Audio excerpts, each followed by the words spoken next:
Está no ar Gestão Pública em Debate, um programa do Curso Superior Tecnológico de Gestão Pública do Centro Universitário Internacional, Uninter. Este programa, ele complementa a formação dos nossos alunos de gestão pública na modalidade à distância. Ele também é transmitido pela CWB-TV, TV Comunitária de Curitiba, canal 5 da NET e 72 da TVA. Ele pode ser acessado por todas as pessoas que possuem parabólica digital através dos canais da rede EdSat, CBED, os canais da educação. E você também poderá assistir esse programa no nosso canal do YouTube, que é Gestão Pública em Debate com Jorge Bernardi. Hoje nós vamos debater, neste programa, direitos humanos contemporâneos. E para isso nós convidamos o Dr. Olímpio de Sá Sotomayor Neto, ele que é procurador de justiça, aliás, está no Ministério Público já há mais de 37 anos e foi 4 vezes procurador-geral do Ministério Público do Estado do Paraná. E atualmente ele coordena uma procuradoria que cuida ou dá atendimento às promotorias de direitos humanos. Doutor Olímpio, em primeiro lugar, eu quero agradecer muito a sua presença nesse programa, o senhor que é uma das referências do Ministério Público e da Justiça, de um modo geral, mais amplo, aqui no estado do Paraná e no Brasil. Participou, inclusive, da elaboração do Estatuto da Criança e do Adolescente, e dizer que a sua presença vai, sem dúvida nenhuma, contribuir muito para a formação dos nossos alunos de gestão pública. E eu gostaria que o senhor primeiro nos desse um panorama de como funcionam as promotorias de defesa dos direitos humanos e o seu papel como coordenador desta área atualmente. Sim, o Ministério Público brasileiro, especialmente a partir da Constituição de 1988, passa a ter as suas atribuições alargadas, né, sobremaneira.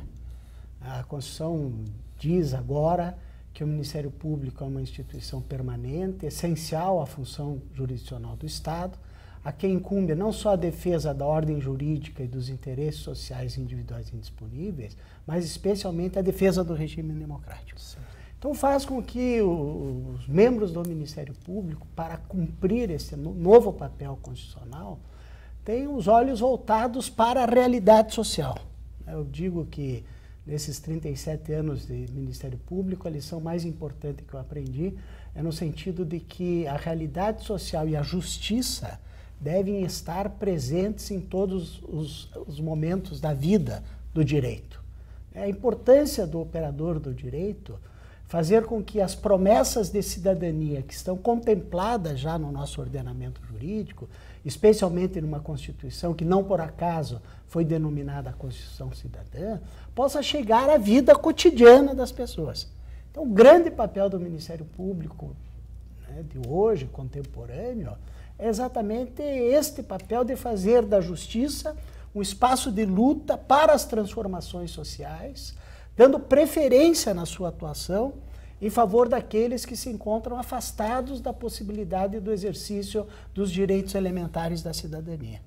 Doutor Olímpio, resumindo esse conceito que o senhor está nos dando, me parece que, então, o Ministério Público, a partir da Constituição de 88, ele tem, principalmente nessa área que o senhor está atuando, ele pega aqueles conceitos abstratos, os direitos fundamentais, os direitos humanos, e faz com que eles, através dos órgãos do Estado, eles possam ser materializados. Seria basicamente isso? A ideia é exatamente essa. Quer dizer, para além daquela atividade tradicional do Ministério Público, né, e a Constituição também estabelece de maneira clara ser o Ministério Público o titular exclusivo da ação penal pública, mas para além dessa atuação do Ministério Público na área criminal, né, de ser aquele que quer dar a resposta da sociedade a quem pratica crimes, né, e o Ministério Público continua com essa atividade tradicional. É bem verdade que agora também, na modernidade, uma atuação criminal do Ministério Público voltada especialmente para a criminalidade econômica financeira, não só para a criminalidade convencional, como a justiça penal brasileira sempre atuou, mas também para a criminalidade econômica financeira, para os crimes do colarinho branco, enfim, dos agentes políticos corruptos, dos funcionários públicos especulatários, dos grandes fraudadores do fisco, né? Porque esse tipo de criminalidade, ela acaba produzindo a criminalidade convencional. Ao tempo em que se retiram dos cofres públicos os recursos necessários para a implementação de políticas públicas de saúde, de educação, de habitação, de trabalho digno, né? Na realidade brasileira nós vamos encontrar pessoas que acabam impulsionadas, né? Que experimentam condições reais de vida tão adversas que acabam impulsionadas no sentido da prática de crimes. Então o Ministério Público continua na sua atividade tradicional, né, de ser aquele que faz a persecução penal, aquele que inicia o processo penal contra aqueles que cometem crimes, agora com essa nova preocupação de atingir a criminalidade econômica e financeira, mas passa a ter uma atuação destacada em relação aos chamados interesses coletivos e difusos, que dizem respeito aos valores sociais mais significativos. E daí é o Ministério Público atuando na defesa do consumidor, do meio ambiente, é o Ministério Público que atua na defesa do patrimônio público, né? O Ministério Público atuando na defesa dos direitos dos idosos, das pessoas com deficiência, da infância e da juventude, né?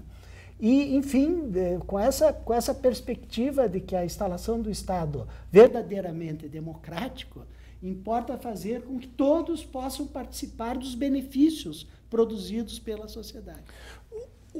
A análise que o senhor está fazendo, doutor Olímpio, e embora isso não esteja claro na Constituição, mas o Ministério Público pós-Constituição de 88, ele é bem diferente daquele Ministério Público anterior, quando era um órgão do Poder Executivo. Hoje nós podemos dizer assim que na prática o Ministério Público se constitui num quarto poder em defesa da sociedade? A origem, né, do Ministério Público, né, e a tarefa atual é romper definitivamente com essa origem de patrocinador dos interesses dos reis e dos poderosos, né? Mas na realidade brasileira, a origem do Ministério Público é um agente do Poder Executivo colocado a funcionar perante o Poder Judiciário para fiscalizar o exato cumprimento das leis que foram editadas no processo democrático, né? Mas o Ministério Público, então, deste agente ligado ao Poder Executivo, notadamente a partir da Constituição de 88, que é o marco fundamental do avanço, né, da própria instituição, do processo evolutivo da própria instituição, o Ministério Público passa a ser uma instituição independente. É uma instituição permanente com independência administrativa, financeira, funcional. Os promotores de justiça, não há hierarquia dentro do Ministério Público. Cada membro do Ministério Público, seja um promotor de justiça ou um procurador de justiça, atua com absoluta independência funcional, vinculado, evidentemente, às leis, vinculado, evidentemente, ao cumprimento da Constituição. Mas o importante nesse contexto é dizer que o Ministério Público passa a exercer parcela de soberania do Estado. Houve a época em que se discutia, agora o Ministério Público se transformou num quarto poder, e nós internamente dizemos, não importa essa discussão de saber se o Ministério Público, diante desse novo contorno constitucional, passou a ser ou não um quarto poder, é uma discussão estéril. O importante é que o Ministério Público exerça o poder que recebe do texto constitucional em favor da população, em favor da construção de uma sociedade progressivamente melhor e mais justa. Mas eu não teria dúvida em dizer que o Ministério Público deixa de estar vinculado ou subordinado a qualquer dos poderes. O interessante até no âmbito dos Ministérios Públicos estaduais, que a escolha do Procurador-Geral de Justiça, né, se dá através de uma eleição dentro da classe, que forma uma lista com 3 nomes, que é levado ao governador do estado, que escolhe um dentre esses 3. Eu não tenho dúvida em dizer que no futuro a própria classe fará a escolha, sem passar por essa indicação do governador. Mas hoje é assim. Mas esse governador que faz a nomeação, né, faz a nomeação para o Procurador-Geral de Justiça com um mandato de 2 anos. E neste período do seu mandato, o governador já não pode mais, como era antigamente, destituir o procurador do cargo. Ele só pode ser destituído do cargo por ação da Assembleia Legislativa do Estado. Quer dizer, então o governador tem o poder de escolha entre uma lista de 3 nomes, de um deles para chefiar a instituição, e, entretanto, esse procurador-geral passa a ter mandato só destituível do cargo através da Assembleia Legislativa. Doutor Olímpio, o momento que a sociedade brasileira está vivendo, com todas essas denúncias de corrupção em vários níveis, principalmente a nível federal, agora nós estamos vivendo essa questão relacionada à Petrobras, e a gente observa muito o aspecto, digamos, da polícia e do Poder Judiciário, do juiz que está atrás desses processos. Mas, no meio de tudo isso, tem o papel de um procurador.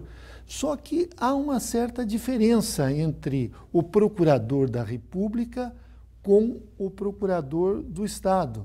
É uma questão de nomenclatura, mas eu gostaria que o senhor explicasse para os nossos alunos, para o cidadão comum, essa diferença e o papel fundamental desses procuradores no caso dos processos envolvendo autoridades a nível federal, empresários, como é o caso do Petrolão, ou seja, da Operação Lava Jato.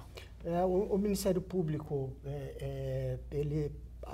há um Ministério Público nos estados e um Ministério Público na União. O Ministério Público na União é dividido entre o Ministério Público Federal, e os integrantes do Ministério Público Federal são os procuradores da República, o Ministério Público do Trabalho e o Ministério Público Militar. Então, os procuradores da República são os agentes do Ministério Público que atuam perante o Ministério Público Federal. Como tem determinados crimes que são de alçada da Justiça Federal, de competência da Justiça Federal, perante a Justiça Federal, o Ministério Público que atua são exatamente os procuradores da República. E é interessante essa observação que você fez, porque, em primeiro lugar, o Brasil, diferentemente dos demais países desenvolvidos, né, ainda nós estamos há um distanciamento indesejável entre o trabalho do Ministério Público e da polícia, né? Em vários países, a Itália, por exemplo, a polícia é subordinada ao Ministério Público. Embora aqui mesmo, né, a polícia, toda a investigação realizada pela polícia é entregue ao promotor de justiça, que vai fazer a opinião, chama-se opinio delicti, né? Ele faz a sua análise, o seu juízo sobre a existência ou não do crime. Então, a primeira observação que eu faço é da absoluta necessidade de trabalho conjunto entre as forças policiais e o Ministério Público. Quer dizer, é inaceitável que, enquanto a criminalidade se organiza para a prática de crimes, o Estado atue de forma estanque, às vezes até se contrapondo, né? A Polícia Militar com a Polícia Civil, com o Ministério Público, com o Poder Judiciário. Então, a observação inicial é nesse sentido. Essas ações exitosas de combate, esse tipo de criminalidade não convencional, se dá quando há ação conjunta entre polícia e Ministério Público. Aliás, nós temos aqui no estado do Paraná um exemplo, hoje seguido no Brasil todo, que é do GAECO, né? Que é um grupo de combate à criminalidade organizada, que faz também o controle externo da atividade policial, que é integrado por policiais militares, policiais civis e por membros do Ministério Público, com um delegado. Né? O GAECO foi criado na época que o senhor era o procurador-geral?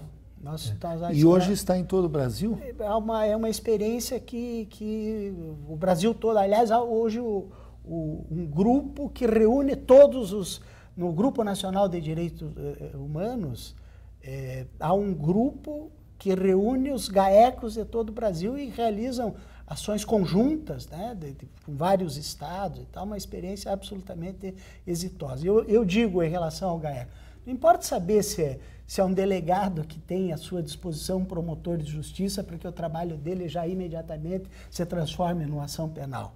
Ou de dizer que é um promotor de justiça que tem policiais à sua disposição para que as investigações sejam feitas de forma exitosa para a fundamentação depois do futuro de uma ação penal. Né? O que importa é que há o trabalho conjunto entre essa é a primeira observação. A segunda observação importante é de que a jurisdição é inerte. Né? O juiz... Aliás, eu gostaria que o senhor explicasse. O juiz, por melhor que ele seja, ele só pode atuar em qualquer das esferas, inclusive na esfera penal, se ele for provocado. Né? E daí a importância do Ministério Público atuar nessas áreas de interesses coletivos e difusos para, através das ações civis, provocar o juiz para decidir sobre esses temas mais relevantes. Mas se não houver um membro da área dos interesses coletivos e difusos, há outros entes, né, além do Ministério Público, legitimados. Inclusive a própria sociedade civil organizada, as associações, né, que tenham como objetivo a defesa do meio ambiente ou do consumidor, também podem propor ação civil. Mas o destaque é isso, é que a jurisdição é inerte. Ela tem que aguardar, o juiz não pode sair à rua e dizer, estou vendo aqui, tem uma poluição ambiental, já vou fazer uma sentença aqui condenando. Não.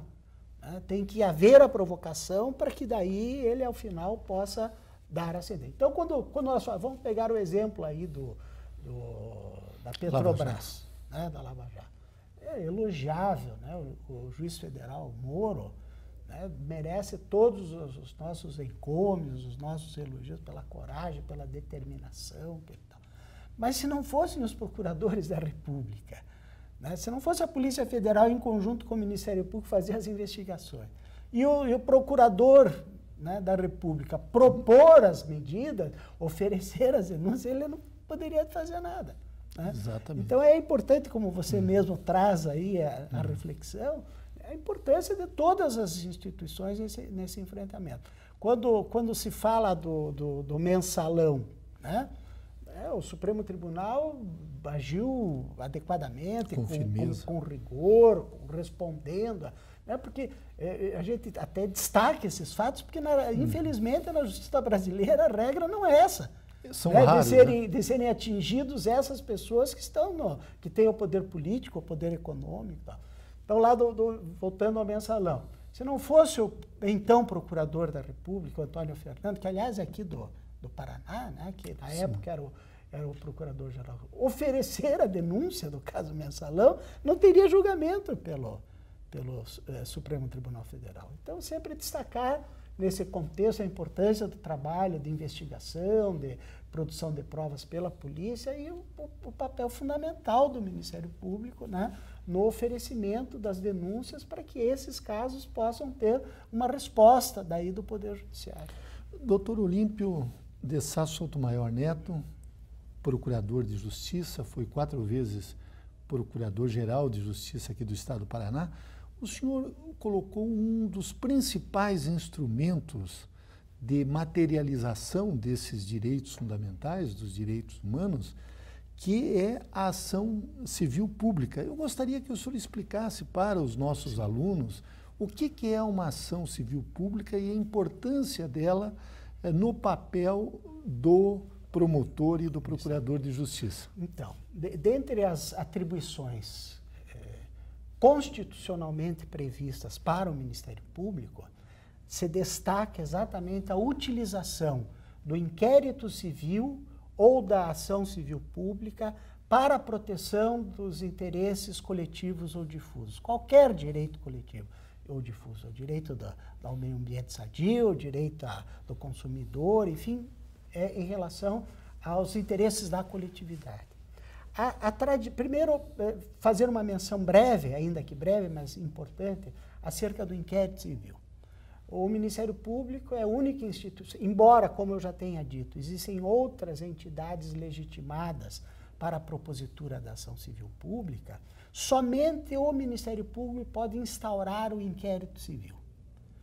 E através do inquérito civil, então, o membro do Ministério Público, o procurador de justiça ou o procurador de justiça é aquele que atua perante o Tribunal de Justiça, é o membro do Ministério Público que atua em segundo grau. E o promotor de justiça é aquele que atua perante o primeiro grau.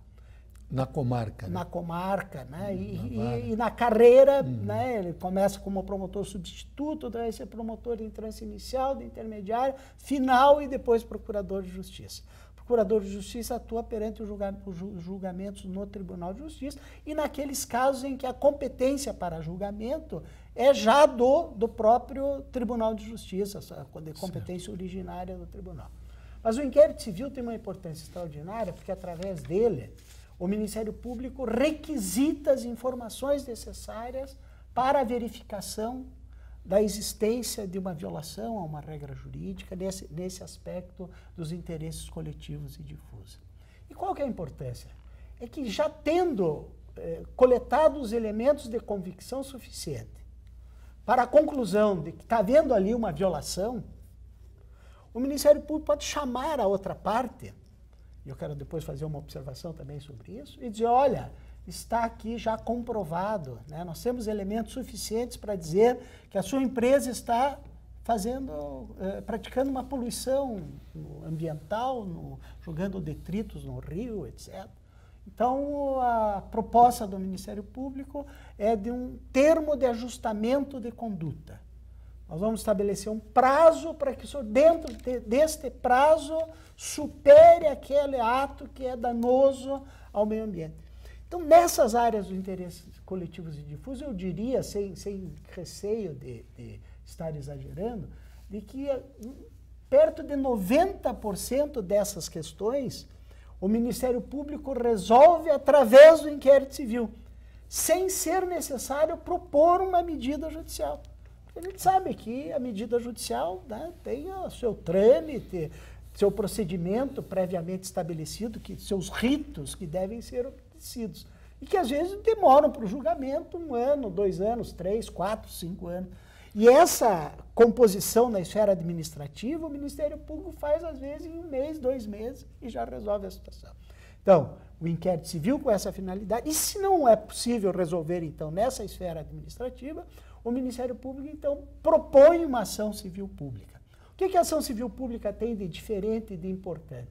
É que toda a nossa tradição jurídica é de se comparecer em juízo, requerer a prestação da tutela jurisdicional para casos individuais. Então, são centenas, milhares, milhões de processos, todos de caráter individual. O que eu digo lá para os promotores sobre a importância da ação civil? É que você trabalhando apenas com os casos individuais, vamos pensar lá no atendimento médico-hospitalar. Por mais que você garanta o direito individual para uma pessoa, para 2, para 3, por mais que o promotor acompanhe o processo para que ao final haja uma sentença justa para aquele caso concreto, enquanto nós resolvemos o caso de uma pessoa, o sistema injusto no Brasil está produzindo dezenas, centenas, às vezes milhares de pessoas naquelas mesmas condições. Então, ao invés de ingressar com medidas individuais, o Ministério Público ingressa com ações civis, coletivas, como de regra, objetivando a formulação por parte do Estado de uma política, o Estado cumprindo com o seu dever institucional e indelegável de garantia de direitos fundamentais, enfim, o Estado garantindo uma política capaz de responder aos direitos da população. E aí um outro dado que eu fecho esse raciocínio, da diferença do Ministério Público brasileiro para os demais ministérios públicos do mundo. Tem uma professora Maria Tereza Sadek, que é cientista política e agora se dedica a essa área do direito, ela diz que o Ministério Público brasileiro não tem nenhum parecido, né, no mundo todo pelas suas características, especialmente de poder propor ação contra o próprio Estado. Eu recentemente participei do encontro era a comemoração do ano Brasil-França, né? Então tinham juristas da França que vieram para cá e juristas brasileiros. Eu fui convidado para falar sobre o Ministério Público, né? Então os ministros do Supremo Tribunal lá da França, os juristas todos ficaram perplexos com o fato de no Brasil, o Ministério Público, integrante da estrutura organizacional do Estado, propor ação contra o próprio Estado, né? Isso em razão de um comando constitucional que diz ser dever do Ministério Público zelar pelo efetivo respeito por parte dos poderes públicos e dos serviços de relevância pública aos direitos assegurados na Constituição, promovendo as medidas necessárias à sua garantia. Então, o destaque é a atuação do Ministério Público fiscalizando o funcionamento dos demais poderes, especialmente do Poder Executivo, e quando trata de interesses coletivos e difusos, fiscalizando o Poder Público na implementação de políticas públicas que possam garantir os direitos já prometidos na Constituição, de saúde, de educação, né, de habitação, enfim, essa atuação ampliada e importante, né, fundamental do Ministério Público. A Maria Tereza Sadek diz que o Ministério Público é como jabuticaba, que só tem no Brasil. Né? Ah, é?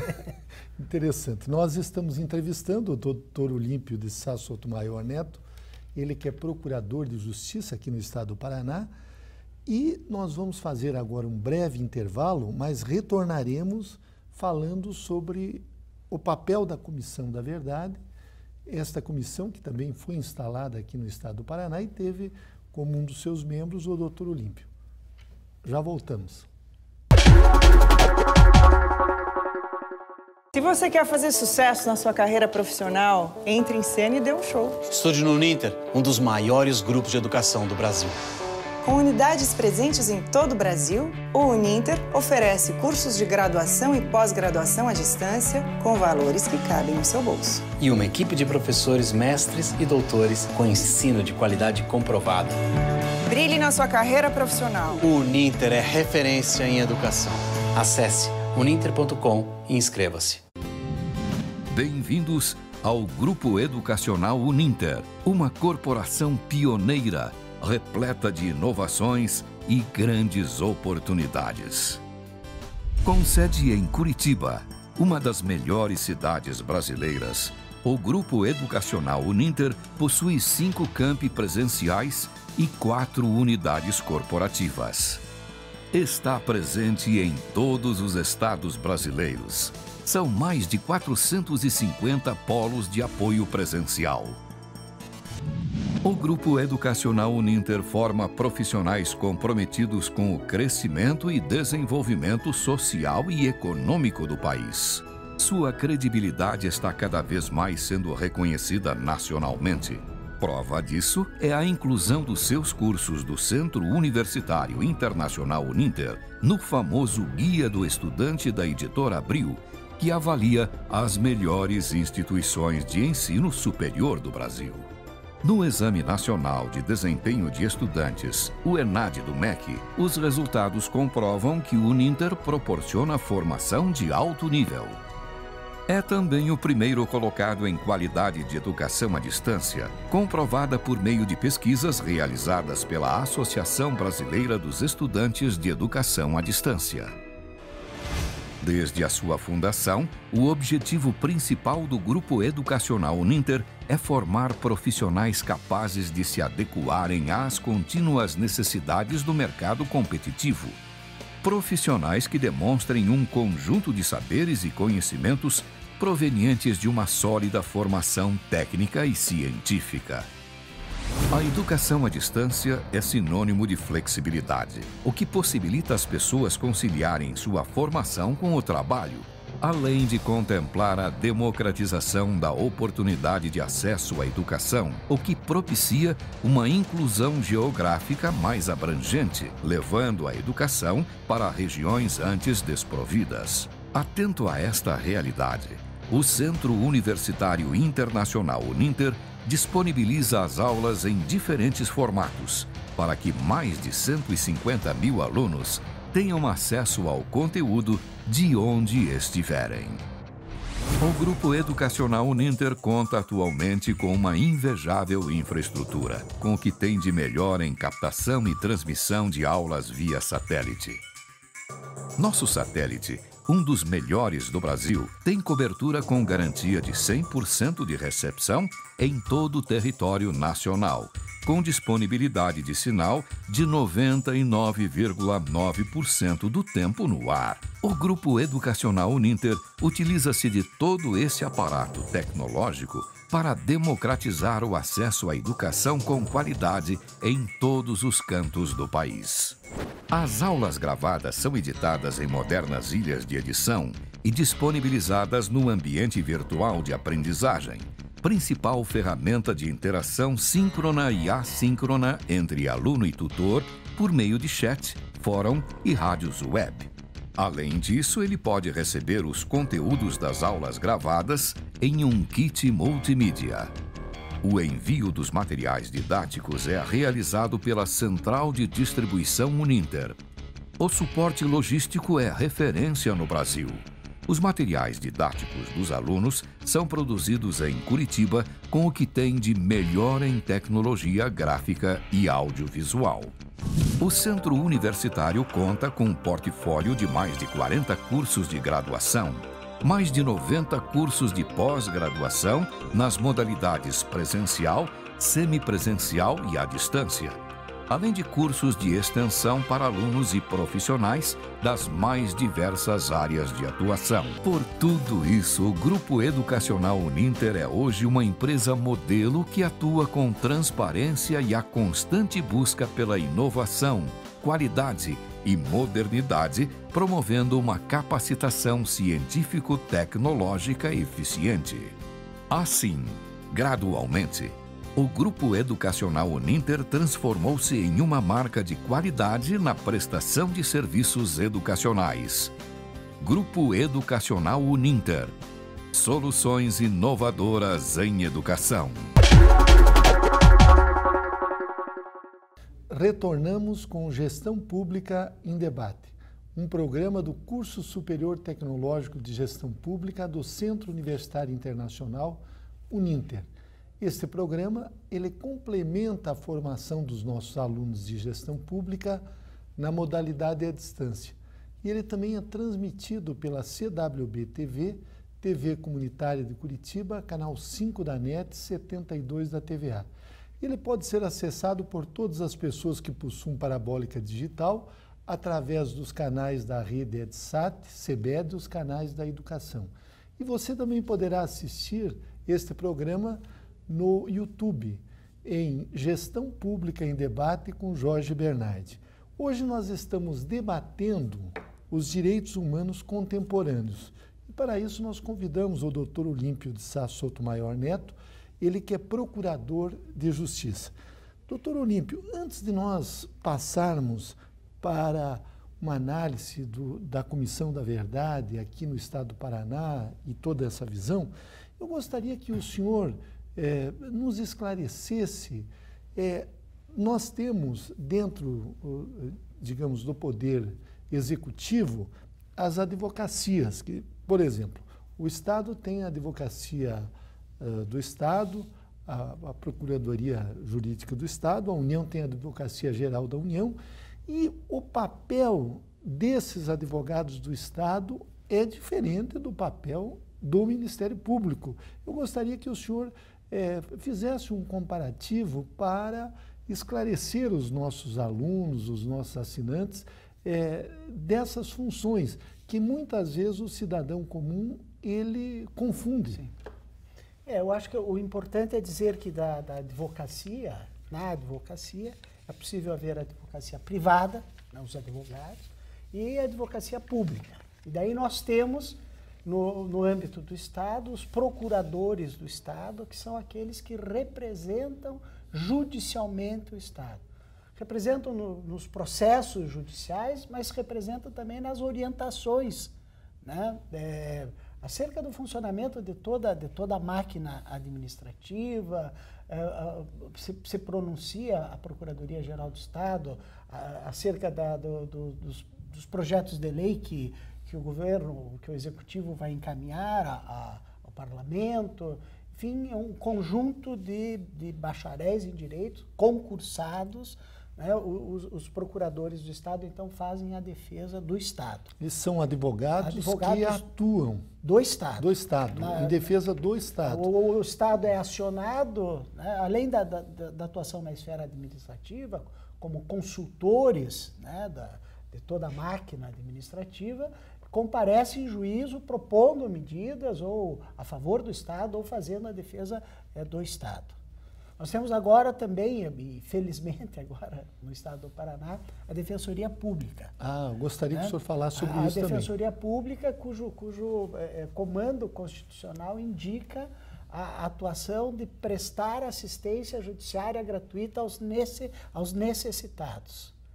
Então, nós temos inúmeros campos, né, em que o que vai comparecer em juízo ou o que está sendo acionado em juízo não tem condições de contratar um advogado, então o papel da Defensoria é exatamente esse, de prestar assistência gratuita a essas pessoas. Nós temos uma atuação importante da Defensoria nas varas de família, nós temos uma atuação importante da Defensoria no que diz respeito ao sistema penitenciário, né? Aquelas pessoas que, como eu disse, não têm condições de contratar advogado, e os defensores públicos. A diferença em relação ao Ministério Público, basicamente, é a atuação em caráter mais individual da Defensoria Pública, embora seja possível também ela atuar em casos coletivos de pessoas que são necessitadas, né? Enquanto que o Ministério Público tem um campo bem mais amplo, né, de atuação. De defesa da sociedade, seria assim, não do Estado. Sim. Então, os procuradores do Estado fazendo a defesa do Estado, atuando junto à máquina administrativa e judicial em favor do Estado, a Defensoria Pública atuando no sentido de prestar assistência judiciária gratuita aos necessitados, e o Ministério Público com essas incumbências constitucionais de atuar na área criminal, sendo titular exclusivo da ação penal pública, e agora, especialmente a partir da Constituição de 88, na defesa de todos os valores mais significativos da sociedade. A sociedade brasileira viveu, a partir de 1964, um período de regime autoritário.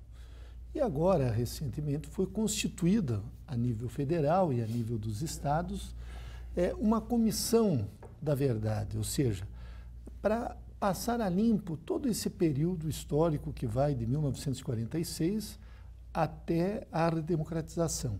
O senhor fez parte desta comissão da verdade aqui no estado do Paraná.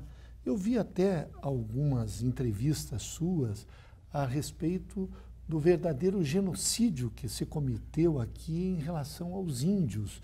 Eu gostaria que o senhor falasse a respeito das conclusões, do que foi feito e o que vocês descobriram que estava escondido, digamos assim, da sociedade paranaense brasileira.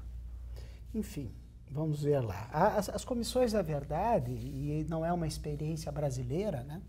Todos os países do mundo, vários países do mundo, onde se sai de um governo autoritário para o governo democrático, essa transição, né, se faz através daquilo que se denomina justiça de transição. O que se objetiva, então, com as comissões da verdade? Fazer a investigação, e esses são os objetivos, foram os objetivos da Comissão Nacional da Verdade e da Comissão Estadual da Verdade do Paraná. Fazer a investigação das graves violações dos direitos humanos ocorridos num determinado período.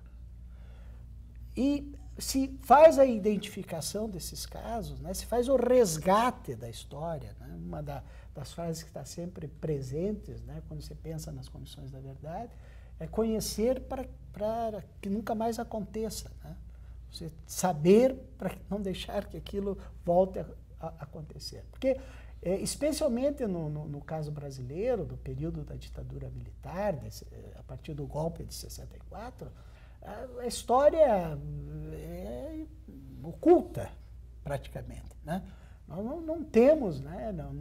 nos bancos escolares e não só, eu diria, num contexto geral, né, da academia mesmo, não se contou a história, né, não se sabe efetivamente como se deu, de que maneira se deu o golpe, né, que interesses é que impulsionaram a realização do golpe militar. Hoje nós temos aí já identificados, né, a participação dos Estados Unidos no golpe de 1964, né, a esquadra americana no litoral brasileiro aguardando o desfecho, se fosse o caso, para intervir no país.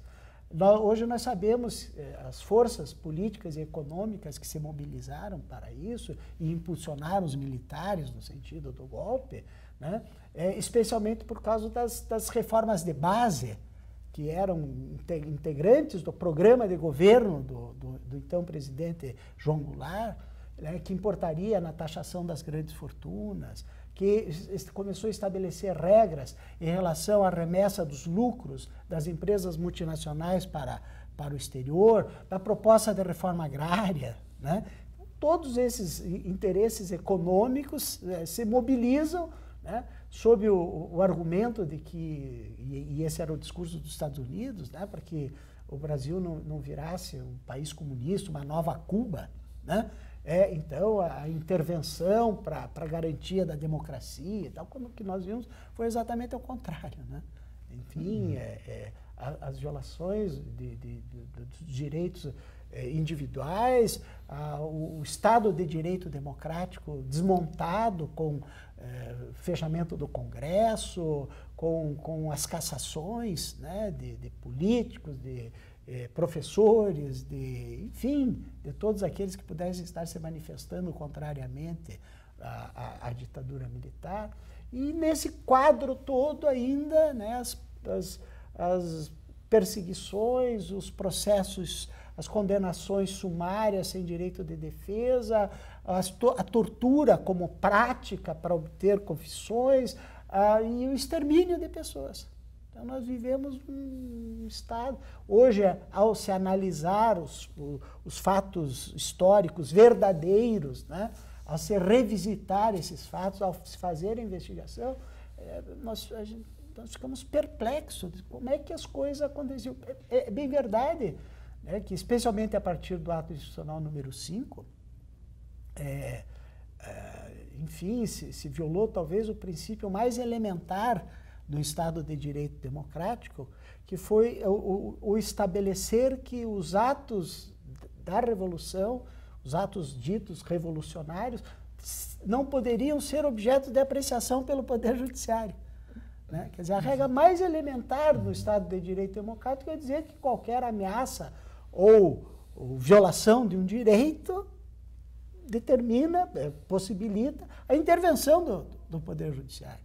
E os atos institucionais estavam fora de apreciação do Judiciário. Mais que isso, nós tivemos ministros do Supremo Tribunal Federal cassados pela ditadura. Aqui no estado do Paraná, nós fizemos a investigação, nós tivemos vários juízes, promotores de justiça, que foram cassados pelo ato institucional. E cassados porque escrevia artigos em um determinado jornal que tinha vinculação com o Partido Comunista, outros foram cassados tem caso de promotor de justiça que foi cassado porque tinha atuação em relação aos trabalhadores rurais, promovia, como aliás a lei determinava, dever de ofício do Ministério Público, promovia a defesa de trabalhadores rurais e daí foi denunciado pelos donos da terra, pelos proprietários de terra como comunista, quer dizer, situações absurdas, né, e que se estabeleceu. E enfim,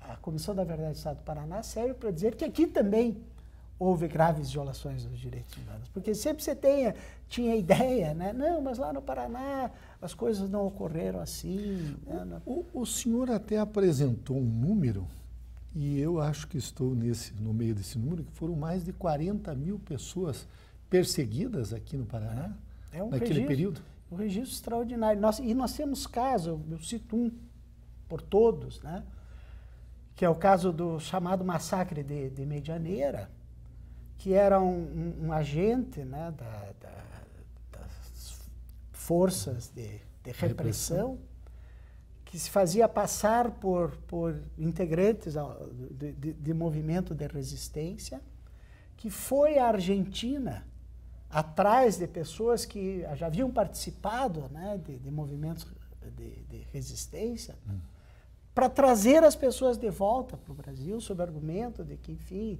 estavam se reagrupando as forças para enfrentar a ditadura e tal. Trouxeram 6 pessoas, foram colocadas essas pessoas num caminhão, levados à estrada do Colono, né, e assassinadas. Foram fuziladas. Quer dizer, uma situação absurda, inacreditável, né?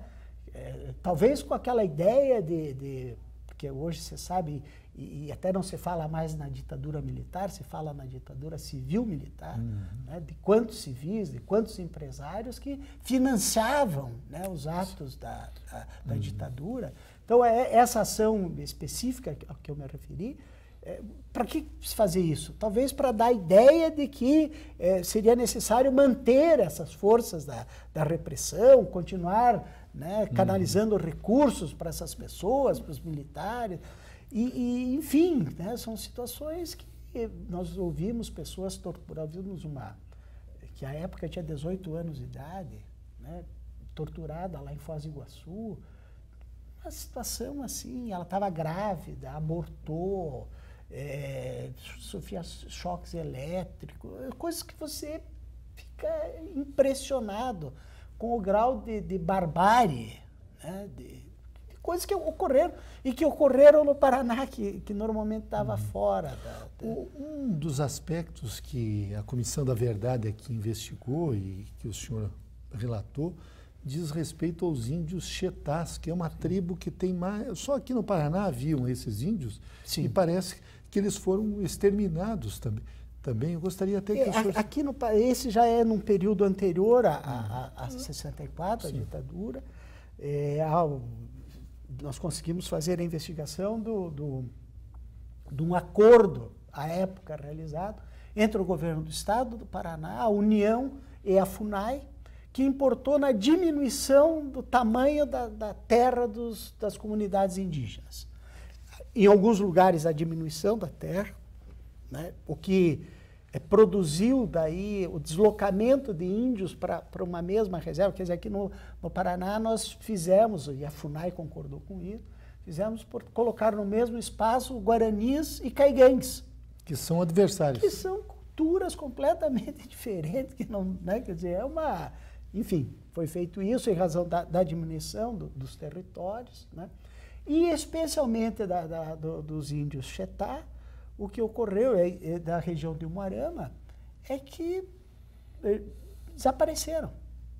Houve um verdadeiro genocídio, porque não se tem registro de onde foram parar os índios. Ainda esses dias eu vi, né, a Belarmina, que é casada era casada com um índio Chetá, porque havia o registro de oito remanescentes lá ela disse que tinha mais de 500 índios. O marido dela, então, que já faleceu, né, o registro que ele fazia era de que chegaram caminhões lá e que os índios foram colocados no caminhão e que alguns índios correram, foram laçados, outros correndo para o mato, atiravam nos índios, né, mataram já ali algumas pessoas. Depois o registro de que aqueles que ficaram alongados, né, foram para o mato, diz que eram deixados comida com veneno para eles. Eles iam se alimentar e morriam envenenados. E esses que saíram de caminhão, não se tem mais notícia do que aconteceu com eles. A FUNAI não tem o registro, nós já oficiamos para a FUNAI, não tem notícia para dizer, olha, eles saíram lá de Umuarama e foram para Guarapuava, foram para Mangueirinho, foram lá para Marrecas, em Guarapuava. Não, simplesmente desapareceram. E pela maneira como eles foram colocados no caminhão, pelo registro, nós vamos ouvir agora, possivelmente esses dias, né, que mora na região de Guarapuava, um remanescente que estava lá no momento em que ocorreu isso. A gente quer ter mais informações, mas é um dado estarrecedor, né, doutor? Para além dessa diminuição das áreas, né, e nós temos a situação de Itaipu também, onde os registros oficiais eram de que no momento em que houve o alagamento para a construção da usina, né, era um número irrisório de índios, e hoje se tem já a informação de que havia um número significativo de índios que foram para o Mato Grosso, outros foram para o Paraguai, né? E que até hoje nós temos lá a área de Guaíra, né? Os índios que estão acampados na beira das rodovias, né?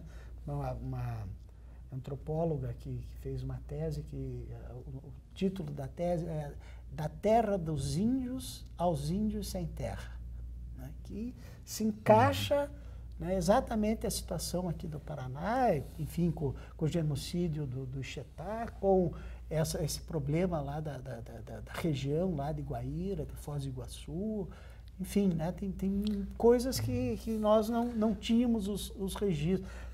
O caso do homicídio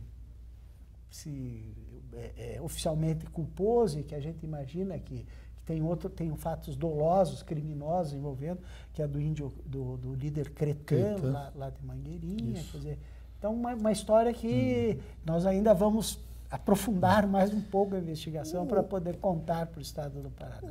O senhor falou, doutor Olímpio, de que a Comissão da Verdade tem o papel de investigar, de passar a limpo essas atrocidades para que nunca mais se repitam. Mas antes do Paraná existir, isso no século XVI, aqui tinha a República de Guairá, jesuítica, com 13 reduções jesuíticas, com mais de 200 mil índios, e daí naquele período em que os portugueses voltaram a dominar esse território, houve também um verdadeiro genocídio, que se repete agora no século XX, em pleno século XX. E aqui no Paraná, com essa, né, do denominado Acordo Lupion, né, com essa falsa perspectiva de progresso, né, de utilizar a terra dos índios para o progresso, para, né, as colônias para o desenvolvimento. Né, produção agrícola. Da Comissão da Verdade ainda precisava dizer assim, né, então você investiga para fazer a reparação financeira, pode ser, mas principalmente a reparação moral, certo, daqueles que resistiram e que à época eram tratados como se fossem criminosos, né? Como se fossem os terroristas, os bandidos e tal, quando na verdade eles estavam resistindo a favor de um Estado de direito democrático, para o restabelecimento da democracia do país. Então é importante que o Estado brasileiro peça desculpas a estes, né, que foram os verdadeiros heróis da resistência à ditadura, e também, né, na justiça de transição, a responsabilização, né, a responsabilização daqueles que praticaram essas atrocidades, que cometeram crimes, né, lesa humanidade, das graves violações dos direitos humanos. O senhor, doutor Olímpio, como procurador de justiça, uma pessoa envolvida nessa causa dos direitos humanos, como é que o senhor vê esses movimentos que estão surgindo de que haja uma revisão da lei da anistia de 1979, que foi aquela que, digamos assim, passou uma borracha em todos os crimes cometidos por agentes do Estado e que até hoje os tribunais, principalmente o Supremo, não têm se manifestado a respeito desta lei. Qual a sua opinião? Agora eu gostaria até pessoalmente, não envolvendo o Ministério Público, já o senhor como cidadão. Eu não tenho dúvida em dizer, porque já há um pronunciamento do Supremo Tribunal Federal nessa linha de que a lei da anistia impediria, né, a investigação dos crimes políticos e conexos, né? Em razão disso, dessa posição do Supremo, né, não tem havido, então, a persecução penal, as ações penais, né, os juízes, de regra, não têm recebido a denúncia, inclusive, do Ministério Público Federal na busca da punição. O que tem de novo nesse contexto é, de um lado, que a Corte Interamericana de Direitos Humanos, que o Brasil se filia, né, e aceita as suas decisões, em razão de integrar a Organização dos Estados Americanos, a Corte Interamericana apreciou um caso específico, né, que é da guerrilha do Araguaia, onde a conclusão foi de que o governo brasileiro estaria descumprindo as convenções que subscreve da área de direitos humanos, que conclui, né, que estabelece que esses crimes, graves violações aos direitos humanos, os crimes de lesa humanidade são imprescritíveis e que, portanto, devem ser responsabilizados os seus autores. Então, é um caso Lund, em que já há uma condenação do governo brasileiro, dizendo que houve uma proteção ineficiente aos direitos humanos, ao tempo em que o Supremo Tribunal Federal diz que a lei da anistia impede essa investigação. A partir dessa decisão, é evidente que o Estado brasileiro tem que cumprir a decisão. Correto. Ele integra, ele é signatário, integra a Corte Interamericana. Bom, para além disso, o novo Procurador-Geral da República, o Procurador Janot, já mudou a posição do Ministério Público Federal, Procurador-Geral da República, que funciona perante o Supremo Tribunal Federal, já mudou a posição do Ministério Público Federal, no sentido de que esses crimes devem ser perseguidos e deve haver a punição. O tema vai voltar, portanto, à deliberação do Supremo Tribunal Federal, com uma composição nova. Né? Daquela que decidiu. Daquela que decidiu. Porque qual é a crítica que se faz à lei da anistia? A crítica é de que a lei que estabelece a justiça de transição é uma lei que deve ser, como regra nos outros países, né, uma lei editada já no período da democracia, já quando se instala o Estado de Direito Democrático. E não como ocorreu na realidade brasileira, que foi uma lei editada ainda no período da ditadura. Não se poderia esperar, portanto, que uma lei editada no período da ditadura fosse estabelecer a responsabilidade penal, inclusive, dos grandes violadores dos direitos humanos.